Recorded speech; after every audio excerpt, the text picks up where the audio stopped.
આજે આપણે પરંપરિત સંબંધ વિશે અભ્યાસ કરીએ તો એની વ્યાખ્યા લખેલી છે કે દરેક AB belongs to R અને BC belongs to R માટે AC belongs to R થાય તો પરંપરિત સંબંધ છે. જો અહીંયા મિત્રો AB અહીંયા B થી એન્ડ થાય છે, અહીંયા B થી સ્ટાર્ટ થાય છે. સેમ એવી રીતે અહીંયા પહેલો પદ અને અહીંયા છેલ્લું પદ બંનેનું સંયોજન કરી અને નવું જે આપણને સભ્ય મળે છે એ AC છે. તો AC છે એ આપણા સંબંધમાં જો આવતું હોય તો આપણે કહેશું કે આપણને જે સંબંધ R આપેલો છે એ પરંપરિત સંબંધ છે. આપણે ઉદાહરણથી જોઈએ તો અહીંયા મિત્રો જો 1, 2 અને ટોટલ 3 અલગ અલગ 3 સભ્યો છે. A, B અને C માટે વાત છે. તો આપણે ઉદાહરણની અંદર જે ગણ લઈ છીએ એમાં પણ 3 સભ્યો લઈ 1, 2 અને 3.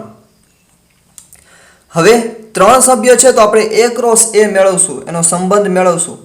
તો ટોટલ આપણને 9 સભ્ય મળશે. 9 સભ્ય 1 ની સાથે બધાનો ગુણાકાર 2 ની સાથે અને 3 ની સાથે, એટલે આપણને ટોટલ 9 સભ્ય 1, 1,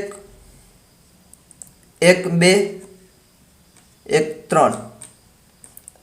એવી જ રીતે 2, 1, 2, 2 અને 2, 3. એવી રીતે 3 ની સાથે તો 3, 1, 3, 2 અને 3, 3. આટલા સભ્યો મળશે. આ ટોટલ 9 સભ્ય છે. A ક્રોસ A ના કુલ આપણને સંબંધ છે R એ 9 સભ્ય મળશે.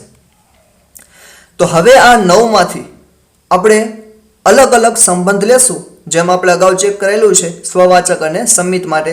એવી રીતે આપણે ચેક કરશું કે R1, R2, R3 માં અલગ અલગ સભ્યો લેશું અને એ પરંપરિત થાય છે કે નહીં એ આપણે ચેક કરવાનું છે. તો દાખલા તરીકે સૌથી પહેલા કોઈ આપણે સિંગલટન સેટ એકાકી ગણ માટે જોઈએ તો R1 એના બરાબર આપણે લઈ કોઈ 1, 2. તો મિત્રો R1 છે એની અંદર 1, 2 છે, એટલે કે એકાકી ગણ છે, સિંગલટન સેટ છે. હવે અહીંયા જોઈએ તો 1 અને 2. હવે આપણી વ્યાખ્યા શું છે? એની અંદર A, B, અહીંયા B થી એન્ડ થાય છે તો નવો સભ્ય B થી સ્ટાર્ટ થાય છે, B અને C છે. તો હવે BC છે એમાં અહીંયા B થી સ્ટાર્ટ થતો એવો નવો સભ્ય આપણે ગોતીશું, પરંતુ અહીંયા 1 અને 2 એક જ સભ્ય છે. તો હવે 2 ની સાથે કોઈ જોડી બને એવું કાંઈ છે નહીં, એટલા માટે આપણે કોઈ એમાં અલગ આપણે ગણ બતાવી નહીં શકી. એટલે સિંગલટન સેટ જે છે એ હંમેશા પરંપરિત સંબંધ છે જ એવું સ્વીકારવામાં આવ્યું છે. કોઈ પણ એકાકી ગણ છે એ હંમેશા 1, 1 હોય, 1, 2 હોય, 1, 3 હોય, એકાકી ગણના સ્વરૂપમાં જ્યારે લખેલું હોય ત્યારે એ હંમેશા પરંપરિત સંબંધ છે એવું માની લેવાનું. એટલે કે R1 છે એ પરંપરિત સંબંધ છે. એકાકી ગણ બધા જ માટે તમારે જોયા વગર લખી નાખવાનું કે એ પરંપરિત સંબંધ છે. એના પછી આપણે કોઈ બીજું ઉદાહરણ લઈ R2. તો હવે R2 ની અંદર આપણે અમુક વધારે સભ્યો લઈ 1, 1, 1, 2, 2, 1, ટોટલ આપણે 4 સભ્યો લીધા છે. હવે અહીંયા જે સંબંધ છે એ સંબંધ પરંપરિત સંબંધ છે કે નહીં એ આપણે ચેક કરવાનું છે. તો હવે આપણે કોઈ પણ ગણ માટે કોઈ પણ સભ્ય માટે આપણે ચેક કરીએ તો દાખલા તરીકે આની અંદર એક સભ્ય છે 1, 2. તો આપણે 1, 2 લઈ પહેલા. તો આ 1, 2 છે એ R2 માં છે, એટલે કે બિલોંગ્સ ટુ R2 માં છે. હવે આપણે એના ઉપરથી શું લઈ શકશું? જો અહીંયા લાસ્ટ સભ્ય કયો છે 2 છે, તો હવે 2 થી સ્ટાર્ટ થતો હોય એવો આમાંથી ગોતવાનો કોઈ પણ સંબંધ તમે લઈ શકો. તો હવે આપણે બીજો કોઈ સંબંધ લઈ 2 થી સ્ટાર્ટ થતો હોય એવો. તો 2 થી સ્ટાર્ટ થતો હોય એવો આપણી પાસે એવા ટોટલ આપણી પાસે 2 સંબંધ છે, 2, 1 અને 2, 2. આ 2 સંબંધ છે. તો હવે આ 2 માંથી તમે કોઈ પણ સંબંધ લઈ શકશો. દાખલા તરીકે આપણે પહેલો સંબંધ લઈ 2, 1, 1, 2 છે, આમાં 2 લાસ્ટમાં આવે છે એ R2 માં છે. હવે આપણે 2 થી સ્ટાર્ટ થતો હોય, અહીંયા 2 લખ્યું અને 2 થી સ્ટાર્ટ થતા હોય એવા આમાંથી આપણે કોઈ પણ લઈ શકીએ. તો આપણે 2 અને 1 વાળો સંબંધ લીધો તો એ પણ R2 માં છે, R2 માં 2 1 છે. તો આ મિત્રો આપણે જે છે એને લખ્યું છે. આ શું થયું? A B belongs to R2. આ થયું B C belongs to R2. જો અહીંયા A B belongs to R અને B C belongs to R. હવે આપણે નક્કી કરવાનું છે કે A અને C જો R માં હોય તો એ પરંપરિત સંબંધ થાય. હવે આપણું A શું થશે? 1 થશે. સેમ એવી રીતે અહીંયા C થશે. આ A છે, આ B છે, આ B છે અને આ C છે. તો હવે A તરીકે 1 છે એટલે કે AC, A ની કિંમત 1 થશે અને C ની કિંમત પણ 1 થશે. તો હવે 1 1 આપણને નવો સભ્ય મળે છે, એ આપણે ચેક કરશું R2 માં છે કે નહીં. તો R2 માં 1 1 છે, એટલા માટે આપણે કહેશું કે 1 1 પણ R2 માં છે.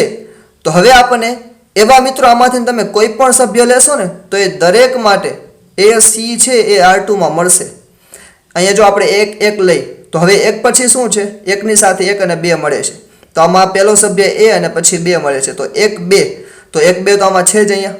તો આવા ગમે એ સભ્ય લેશું તો એ બધા જ છે એ આપણને R2 માં મળશે. એટલા માટે આપણે કહેશું કે અહીંયા જે આપણો સંબંધ છે R2 આપણે લખેલો છે એ સંબંધ પરંપરિત સંબંધ થશે. આવી રીતે તમે બીજા પણ ઉદાહરણ લઈ શકો છો. હવે આપણે એના પછી એક ઉદાહરણ જોઈએ, R3. એના બરાબર કોઈ સભ્ય લઈ આપણે કોઈ પણ લઈ શકીએ. દાખલા તરીકે 1 1 1 2 અને 2 1. આપણે 3 સભ્ય વાળો આપણે એક સંબંધ લીધો છે. હવે આપણે ચેક કરવું છે કે આ સંબંધ છે એ પરંપરિત સંબંધ છે કે નહીં. તો હવે સૌથી પહેલું કામ શું કરવાનું કે આ 3 સભ્ય છે એમાંથી જ કોઈ પણ એક સભ્ય છે એ પસંદ કરી લેવાનું. દાખલા તરીકે આપણે એક સભ્ય પસંદ કરીશું 2 1. તો હવે 2 1 છે એ અહીંયા આપણી પાસે R3 માં છે, એટલે આપણે લખી નાખશું કે belongs to R3. 2 1 R3 માં છે. હવે આપણે એના ઉપરથી લાસ્ટમાં અહીંયા આપણને સભ્ય મળે છે 1. હવે અહીંયા લાસ્ટમાં 1 મળે છે તો હવે આપણે અહીંયા પહેલા તો 1 લખી જ નાખશું. હવે 1 ની સાથે ફરીથી R3 માંથી જોશું કે 1 ની સાથે કયા કયા સભ્યો છે, એમાંથી આપણે કોઈ પણ સભ્ય છે આપણે લખી શકીએ. તો હવે આપણે 1 ની સાથે જો અહીંયા 1 1 પણ છે અને 1 2 પણ છે, તો આપણે એમાંથી કોઈ પણ સભ્ય છે એ લઈ શકીએ. દાખલા તરીકે આપણે 1 2 વાળો સભ્ય છે અને લઈ તો 1 2 belongs to R3. હવે અહીંયા આપણને સભ્ય મળી ગયા 2. હવે આપણે શું કામ કરવાનું છે? આ આપણને AB અને BC મળી ગયું. હવે આપણે AC મેળવવાનું છે. આ છે A, આ છે B, આ પણ B અને આ C. હવે AC શું થશે? તો AC બરાબર A ની કિંમત 2 છે અને C ની કિંમત 2 છે, એટલે કે 2 અને 2.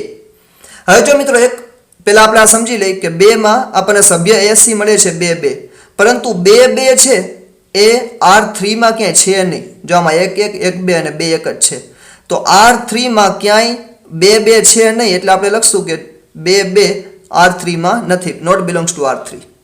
એટલા માટે હવે જો ખાસ ધ્યાન એ રાખવાનું છે કે અહીંયા આપણે કદાચ 1 ની સાથે 1 લીધું હોત, અહીંયા 1 1 સંબંધ લીધો હોત તો અહીંયા 2 અને અહીંયા 1 આવે તો 2 1 આપણી પાસે છે. એટલા માટે આપણે કહેત કે આ સંબંધ પરંપરિત છે. પરંતુ ધ્યાન એ રાખવાનું છે કે તમને જેટલા સંબંધ આપેલા છે એમાંથી કોઈ પણ એક સભ્ય એવો મળતો હોય, જેટલા સંબંધ આપેલા હોય બધામાંથી ખાલી એક જ સંબંધ એવો મળતો હોય કે જે પરંપરિત સંબંધ માટે સ્વીકૃત થતો નથી, તો પછી બીજા બધા થતા હોય તો પણ એ પરંપરિત સંબંધ કહેવાય નહીં. એટલા માટે આપણે મેં ઉદાહરણ એ લીધું છે કે 1 અને 2 અહીંયા રાખ્યું, એટલે આપણને ખબર પડે કે 2 અને 2 છે એ C માં આવે છે અને 2 2 આમાં છે નહીં. ખાલી આપણને એક જ એવો સંબંધ મળે છે કે જેથી એ R3 ની અંદર આવતું નથી. એટલા માટે આપણે કહેશું કે અહીંયા જે આપણને સંબંધ આપેલો છે એ પરંપરિત સંબંધ થશે નહીં. સેમ એવી રીતે આપણે તમને એક હોમવર્કની અંદર આપી દઈ. દાખલા તરીકે R4 છે એની અંદર એક આપણે સંબંધ લખી. દાખલા તરીકે 1 1 2 2 1 2 2 1 અને લાસ્ટમાં 1 લખી નાખું છું 2 3. આ સંબંધ છે એ પારંપરિક સંબંધ છે કે નહીં એ તમારે ચેક કરવાનું છે અને તમારે ચેક કરીને કોમેન્ટની અંદર જવાબ આપવાનો છે કે આ પારંપરિક સંબંધ છે કે નહીં, અને જો સંબંધ પારંપરિક છે તો કઈ રીતે છે, અને જો એ સંબંધ પારંપરિક નથી તો કઈ રીતે નથી, એ તમારે ચેક કરવાનું છે મિત્રો. જો આની અંદર તમને કઈ વસ્તુ ન સમજાણી હોય તો તમે પહેલાં પૂછી શકો છો, પછી તમે આન્સર આપવાની ટ્રાય કરજો. Thank you.